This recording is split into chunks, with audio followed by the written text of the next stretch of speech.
Bienvenue dans cette nouvelle vidéo les gars. Aujourd'hui on se retrouve avec la 105. Je vais refaire une présentation mais cette fois-ci dans tous les aspects. C'est avec une meilleure caméra parce que je ne sais pas si vous vous souvenez de ma toute première vidéo sur la chaîne. C'était la présentation de la 105 mais avec une caméra un peu médiocre. Donc il y a plein de trucs que je vais dire qui ne sera pas intéressant pour la plupart d'entre vous. C'est pour ça qu'en fait en bas de la vidéo je vais mettre des chapitres. Donc vous avez juste à aller à l'endroit qui vous plaît dans la vidéo. Je vais faire une présentation esthétique, tout ce que j'ai eu comme panne à propos des pièces. Enfin bref, je vais tout vous dire les gars. Il y aura même une petite partie où on va rouler en fin de vidéo. Bon, pas longtemps parce que c'est pas forcément l'objectif de la vidéo. Mais voilà. Sur ce, on va commencer. Donc on va commencer par le moteur. Je pense que c'est ce qu'il y a de plus intéressant quand même. Parce qu'on est sur un moteur très particulier. Hein. On est sur des moteurs propres au 105. Et encore, toutes les 105 n'avaient pas ce moteur. Puisque là, en fait, le moteur, il part de là, il se termine là. C'est un bloc. C'est comme un peu les Fox, si vous préférez. On s'en rapproche un petit peu. Donc en fait, pourquoi le moteur est aussi gros? C'est qu'on a une boîte à relais. Pourquoi on a une boîte à relais? C'est qu'on a un double variateur. Et donc en fait, tu as la démultiplication qui se passe dans la boîte à relais. Le double variateur, il est de l'autre côté. Il passe dedans, il ressort là avec une chaîne. Donc c'est une chaîne pour le mode vélo et pour le moteur, c'est la même chaîne. Le mode vélo, il faut mettre ça à la verticale, le trait, et t'appuies dessus bien enfoncé. Hein. Donc moi je le fais généralement avec les clés. On a un pignon ici, ça doit être un pignon de 15 peut-être, avec derrière une couronne de 23. Enfin c'est une toute petite couronne, c'est comme deux pignons quoi si vous préférez. Donc le bas moteur en fait c'est cette partie là. Donc là on a l'allumage en fait avec les bobines. Le condensateur on l'a mis en externe avec mon mécano.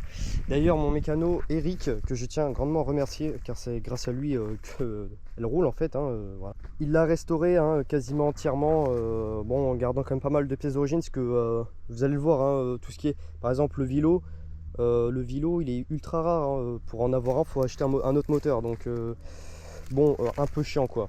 Mais sinon ouais, c'est lui qui a tout ce qui est électrique et tout. Il y avait aussi un gros boulot sur la partie électrique. Je vais revenir dessus plus tard, donc je tiens à le remercier. Donc là on a toutes les masses, si je dis pas de conneries encore une fois. Par contre là ce qui est sûr c'est qu'on a la bobine haute tension qui a été changée aussi. On a le condensateur externe qui est là, donc c'est pas un condensateur, je crois qu'on dit organique. C'est les gros là en tube, c'est des condensateurs électroniques, ils sont censés être plus fiables, plus résistants en tout cas à la longue je crois. D'ailleurs ça coûte une blinde hein, ces petites merdes, un condensateur basique c'est peut-être 3 balles tu vois, ça c'est 5 fois plus cher même. Donc voilà, il est relié en externe à l'allumage par ici, et là on a du coup ça part après dans l'antiparasite. Il y a le vilebrequin qui traverse comme ça, donc on est sur un vilebrequin 205. Les roulements sont identiques que ce soit d'un côté ou de l'autre. Les joints spi, j'en ai aucune idée. Mais je pense que ça doit être aussi à peu près identique. En parlant du vélo, le vélo, d'après ce qu'on m'a dit, il est très mal équilibré. C'était le défaut aussi des 105. Il peut casser apparemment. Et ça engendre aussi beaucoup de vibrations. Bon, moi ça peut aller, mais c'est vrai que ça vibre quand même pas mal. Mais bon, on est sur un monocylindre en 2 temps. J'ai envie de vous dire, tous les monocylindres vibrent. Là on a l'allumage, donc en fait on a une grosse cloche à l'intérieur magnétique qui tourne, qui est fixée sur le vélo avec une clavette. Je vous montrerai des photos si j'en ai. Donc ensuite l'allumage il sort par ce fil, il part dans tout le faisceau. J'enlèverai les caches centrales pour que vous voyez un peu tout ce qui est électrique. Ici on avait je n'ai jamais eu, je ne trouve pas d'ailleurs, une barre noire avec écrit Peugeot. Pourquoi là il y a un scotch noir? C'est l'esthétique en fait, ça fait tuning. Là il y a un trou en fait sous mon doigt, je sais pas si vous voyez, et pour éviter qu'il y ait des saletés qui s'infiltrent dans l'allumage, j'ai mis un scotch. Bon, j'avoue, j'ai pris un scotch noir sur un cache gris blanc, c'est pas ouf. Et si jamais pour ce cache là vous connaissez des personnes ou quoi qui vendent même des pièces de 105 en général, hein, 105 de ce modèle là c'est le 105R à double variateur, je suis intéressé. Voilà, dites-le moi en commentaire, ça serait super sympa les gars. Ensuite de l'autre côté on a le vario, ça par contre je vais le démonter, je vous retrouve juste après, je vais le démonter parce que c'est quand même très intéressant à voir. Donc voilà, c'est enlevé. Ce qu'il faut savoir c'est que ils appellent ça un carter, mais c'est surtout un cache, hein. Enfin bref, vous l'appelez comme vous voulez. Il tient seulement par 2 vis parce que il y en a une là, elle est pétée, et il y en a une autre là, elle est pétée. Donc bon, avec 2 vis ça tient. Et il faut savoir que ça, quand j'ai acheté la 105, il n'y était pas dessus, donc j'ai dû le trouver sur le bon coin exactement. Enfin bref, voilà. Quoique celui-ci c'est peut-être Eric justement mon mécano qui me l'a fourni. Donc voilà, on a le double variateur ici. Donc là on retrouve un variateur enfin un peu basique, hein. Le variateur qui se rapproche pour faire monter la courroie. Ici c'est du coup l'opposé, hein. Il s'écarte, ce qui fait baisser la courroie. Donc c'est le même principe un peu que sur les scooters, sauf que les scooters c'est quand même plus avancé. Ça fonctionne un peu mieux, etc. Mais franchement pour l'époque c'était extrêmement bien. Ça lui donne un très bon couple, une très bonne reprise aussi.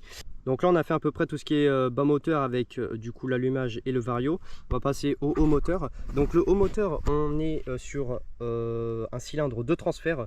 C'est très peu, hein, je vous l'avoue, surtout pour une 105 qui était censée être plus récente que les 102, 103, 104. De transfert avec un piston bisegment. Ensuite on y retrouve une culasse. Les culasses c'est quasiment les mêmes, hein, que les Peugeot 103. Il n'y a vraiment rien qui change quasiment. Une bougie, donc moi je suis en B7 HS, j'ai pas de résistance dans la bougie. Le petit anti-parasite NGK qui va bien. Ici on y retrouve le décompresseur, hein, comme sur 90% des mobs. D'origine, je tiens à préciser, il existe des culasses sans décompresseur, du style les culasses mal aussi, si je dis pas de conneries. Donc on est sur un 49 à 1 cm3, c'est marqué juste ici. Donc voilà le moteur, assez lambda j'ai envie de vous dire, à part le 2 transfert qui manque un peu, mais c'est des moteurs qui sont pas possibles, hein, de préparer, très compliqué en tout cas. Très peu de matière sur le cylindre et sur le bas moteur, donc enfin surtout sur le bas moteur quand tu veux augmenter la taille des transferts. Maintenant on va arriver sur la partie carburation du coup. Donc on a une admission qui se fait par le bas moteur, hein, comme sur les mobs assez récentes. Donc la pipe est là, on se rend pas compte, hein, mais ah putain c'est chaud. Je me suis brûlé avec le vario, frère. Le vario il est bouillant. Ok, la pipe on se rend pas compte, je disais, elle est vraiment longue, hein. Elle fait ça, ça doit faire bien peut-être même 3 cm de plus qu'une pipe de 103 basique, hein. Ensuite le carbu, donc on a le robinet d'essence qui est juste ici. Donc faites pas gaffe au clou, hein, c'est parce qu'en fait avec le cache central, le robinet d'essence là qui n'est pas d'origine, le truc pour tourner, en fait ne passait pas dans le cache quand tu mettais le cache là, parce que le cache il vient s'englober autour. Du coup on a dû l'enlever et à la place on a mis un petit domino avec un clou. Donc on a la durée qui arrive ici dans le carbu de 12 Gertner d'origine, que j'ai trouvé sur une foire à 100 balles, hein. Alors ça c'est celui d'origine de la mob, hein, mais je veux dire j'en ai trouvé un autre à 100 balles. Ça fait un peu chier quand même de claquer 100 balles dans un carbu de 12 en plus, mais apparemment c'est les prix. La boîte air que j'ai bien scotché parce qu'elle était complètement pétée, elle commence à être vieille, hein. Là le carbu je suis réglé en gicleur de 56. Faut savoir aussi que les gicleurs on ne les trouve plus, hein. Franchement pour trouver ces gicleurs là faut le faire. Donc pour régler le carburateur en général c'est un peu compliqué, j'ai de la chance, il est assez bien réglé, j'ai envie de vous dire. Donc là on a tout le faisceau électrique, enfin la moitié du faisceau électrique plus ou moins, on reviendra dessus plus tard. Mais en dessous, enfin derrière plutôt, on a l'accélérateur qui est en bas, qui est relié là, au-dessus on a le starter. Voilà, et ici on a la vis de ralenti. J'allais oublier, mais le pot, donc là on a un pot à visser. D'ailleurs j'ai beaucoup de chance, hein, et je remercie Eric encore une fois de m'avoir aidé sur ça. C'est que j'avais le filetage qui était mort du cylindre avec toutes les vibrations et tout, et ça fait qu'en fait le pot ne se vissait plus. Et j'avais déjà enlevé 1 ou 2 joints d'échappement, mais ça suffisait toujours pas. Et en arrivant chez Eric, il a pu avec une sorte de petite pince enlever un dernier joint que j'avais pas vu, qui était complètement au fond, hein, embuté quoi, limite de piston quoi, limite à toucher le piston le joint. Et on a pu le visser, donc là il tient sur 2-3 pas de filetage, mais ça tient très bien pour l'instant. Là, je sais pas si vous voyez, c'est un peu doré aussi, parce qu'on a dû le ressouder, ce qui s'était cassé aussi. Enfin bref, le pot pas top. Alors peut-être, comme vous l'avez entendu précédemment, le vélo vibre apparemment. Peut-être que ça peut venir de là. Je pense aussi que c'est avec les vibrations, hein, dès que tu prends des trous ou des dodanes. En fait, tu as toute la partie cycle. Là, c'est le moteur relié sur le brossillon en fixe avec la roue. Et en fait, tu as le moteur qui fait bascule comme ça avec tout le bras. Donc tu as le pot et tout, mais s'il peut qu'en fait il y a une petite déformation au niveau du brossillon avec la vitesse, eh ben, le pot lui il se tord aussi indirectement, donc ça force ici, et là il y a un gros point de tension. Enfin là c'est monté en rigide, putain c'est encore chaud, pourquoi je touche ça, enfin c'est monté vraiment en rigide, c'est pas ouf. Qu'à l'arrière du pot on a un pot que d'ailleurs j'ai repeint à l'aide de mon père. Le cache qui était là, et de l'autre côté pour le vous allez le voir, hein, ce qui est gris clair en fait c'était repeint par moi et mon père, parce que les caches est vraiment d'origine qu'on avait trouvé étaient complètement défoncés, autant la couleur que le plastique. Donc là on l'a repeint, la peinture tient assez bien, ça va. Le pot est pas spécialement propre, mais enfin voilà, ça se voit pas trop en vidéo, je pense. Là on a 2 vis qui sont prévues pour mettre un cache-pot que je n'ai pas trouvé. Donc pareil, si jamais vous voyez ce cache là, dites-le moi, parlez-en moi. On a un trou qui n'a pas été percé par moi, mais qui n'est pas d'origine. Normalement il n'y a pas de trou. Donc on a la sortie du pot qui est ici. Là on a un petit carter, enfin ils appellent ça carter cache quoi, qui vient ici, après le cache vario. Je ne l'ai pas trouvé non plus, donc si vous le voyez encore une fois, parlez-en moi, ça serait super sympa. On a 2 amortisseurs arrière assez basiques. En parlant des amortisseurs arrière, on a une fourche, normalement c'est les mêmes que les 103 SP. Donc fourche qui fait très bien son taf, franchement j'ai pas à me plaindre. On continue avec les jantes, c'est des jantes à bâton. Donc là vous voyez, hein, elles sont en très bon état parce qu'en fait les mobs de l'Ouest, où travaille Eric, mon mécano, il a la chance de travailler avec sa femme Florence.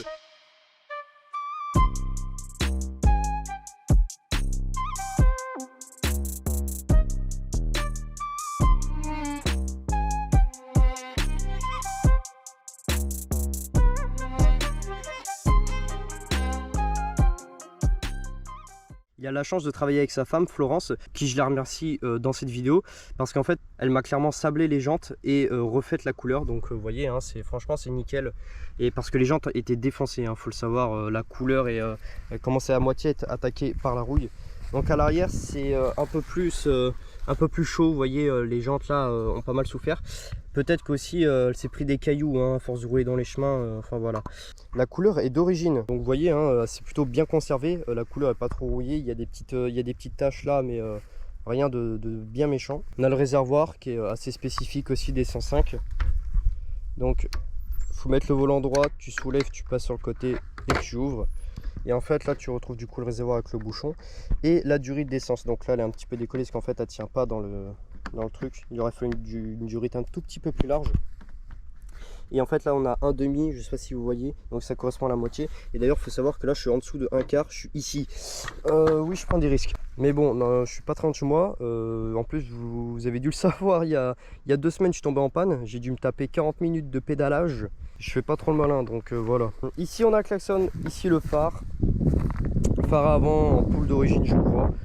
Phare arrière, l'ampoule grille, hein, que ce soit des ampoules à LED ou des ampoules à filament. Alors apparemment il faudrait, d'après ce que j'ai entendu dire et d'après ce qu'on m'a conseillé, mettre une ampoule plus puissante, donc un plus haut wattage à l'avant, pour qu'à l'arrière en fait elle subisse moins de tension, moins d'ampérage et qu'elle ne grille pas. Le feu stop fonctionne très bien. Comment fonctionne le feu stop? C'est que sur l'arrière, hein. La poignée avant tu freines, il n'y a pas de feu stop, c'est pas prévu pour. Donc en fait là on a la gaine du câble de frein arrière. Ah putain mais c'est chaud. Et là en fait on y retrouve un petit dispositif. Donc c'est un contacteur de feu stop, et en fait tu as le fil, le câble qui passe dedans. Et ça va détecter quand le câble en fait il se déplace. Et quand il se déplace il va envoyer un courant. Donc tu as le rouge et le noir. Le noir je pense que ça doit être la masse. Ça envoie donc au faisceau électrique. Je sais pas trop, il y a trop d'électronique là-dedans, ça me saoule. Et ça vient du coup allumer le feu stop à l'arrière. Donc on est sur des selles quand même assez basiques, hein, à ressort.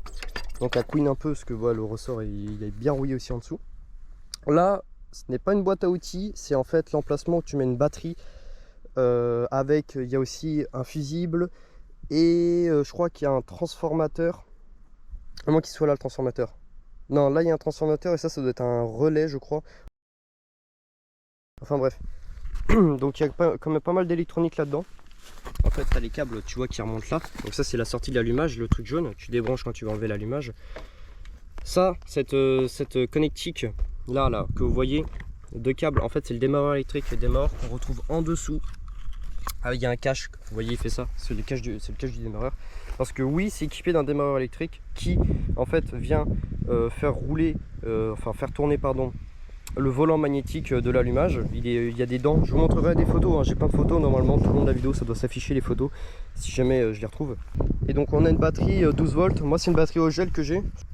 Alors ce que j'ai oublié de vous dire aussi apparemment, c'est que là, vu la disposition de la mob en fait, elle a sûrement appartenu à la gendarmerie dans les années 80. Donc je ne sais pas pourquoi ça servait, j'ai très peu d'informations à ce propos là. Et c'est bien dommage d'ailleurs, j'aimerais bien m'informer dessus. Et en fait on y retrouve les clignotants ici, qui ne sont pas sur la mob, parce qu'en fait quand je l'ai retrouvée, je pense qu'elle a dû appartenir avant moi à d'autres personnes autres que la gendarmerie. Et je pense que ces personnes là justement ont dû faire un trou dans le pot, ont essayé tu vois, de ça pousse un peu. J'ai retrouvé un cylindre 3 transfert aussi quand je l'ai démonté, un moitié de Fox, enfin je sais pas trop ce que c'était. Et donc les clignotants ont dû être enlevés je pense. Là on a des fixations, on a des trous ici ou ici là. Je pense que ça devait être pour mettre les clignotants. Si c'était celle de la gendarmerie, si normalement tu avais tout un attirail là en aluminium et tout pour mettre les bagages. Tu avais aussi apparemment une petite antenne. Enfin c'était quand même assez bien équipé. Le guidon que vous voyez ici il est neuf. Il était plié en fait quand j'ai eu la mob. Et la roue s'était installée dans tout le guidon. Et ben ça a pété en fait à force. Du coup je pense que je dois avoir une photo encore une fois, mais en attendant dépannage. Donc là c'était pété, faut le savoir. Hein. J'ai mis une tige filetée à l'aide de mon pote Gabi. Ici, vous voyez celui qui a la 103 TSA, ben voilà c'est lui Gabi. Et ben on a mis surtout lui m'a aidé à mettre une tige filetée qui partait de là et qui traversait là pour tenir en fait le guidon. Enfin c'était n'importe quoi. Après du coup j'ai directement racheté un guidon. Hein. Vous voyez il est bien chromé, c'est bien neuf. Là, on a la poignée d'accélérateur, je rigole, hein, c'est de l'autre côté. On a le starter, le klaxon, les clignotants que je vous ai montré juste avant, la poignée de frein arrière, le petit rétroviseur. De l'autre côté, on a la poignée d'accélérateur qui arrive à revenir un petit peu. Ouais, elle revient pas bien. Bon, tirage d'origine. Hein. Le décompresseur, le démarreur, le frein avant. Ici, on a le compteur, on a la clé de contact, donc c'est des clés très basiques, hein, ça c'est neuf tu vois, donc tu mets, donc là c'est tu démarres, tu mets les phares. Le compteur je l'ai retrouvé à 6300 km quand j'ai eu la mob. J'ai jamais remis de câble en fait, faudrait que je le fasse la prochaine fois, sûrement je vais chez Eric ou quoi, que je remette un câble de compteur pour voir si ça fonctionne. J'ai bien dû lui mettre plus de 1000 km hein, depuis que je l'ai. Facile, mais en tout cas peut-être qu'avant encore elle a eu 3000 km et qu'il n'y avait pas de câble non plus, mais bon qui sait. Donc voilà, je pense avoir fait à peu près le tour. Je tenais aussi à rajouter que les joints du haut moteur, c'est-à-dire que celui-là c'est en base, je les ai changés hier parce que je suspectais une prise d'air, surtout au joint d'en base, et effectivement le joint d'en base était complètement mort, donc j'ai plus ou moins bien fait de le changer. L'allumage semble correct et la carburation semble correcte aussi, mais ça n'empêche que des fois en bas régime on dirait qu'à cale. J'ai eu plusieurs fois des problèmes, ouais, plus ou moins liés à l'allumage, même si ça faisait des étincelles, mais j'avais l'impression que ça venait de l'allumage. Et en fait, t'arrives, tu veux pour décélérer, t'arrives à 15 km/h, tu vois, t'as plus rien, tu remets poignée, c'est très bizarre. Bon, il est temps de procéder au démarrage de la machine, de la trapanelle, pour utiliser un jargon un peu plus technique, un peu plus ancien. Donc on met le contact. Faut peut-être ouvrir aussi le robinet d'essence, c'est un peu mieux. Hein. Putain, le nombre de fois que je me suis fait baiser ça. Bon, ça arrive à tout le monde les gars, je pense. Hein. On va voir, hein. Peut-être à démarrer au quart de tour, peut-être pas.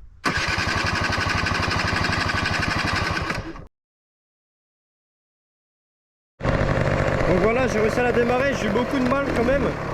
Voilà, par exemple, voilà, fait ça en fait, je ne sais pas pourquoi.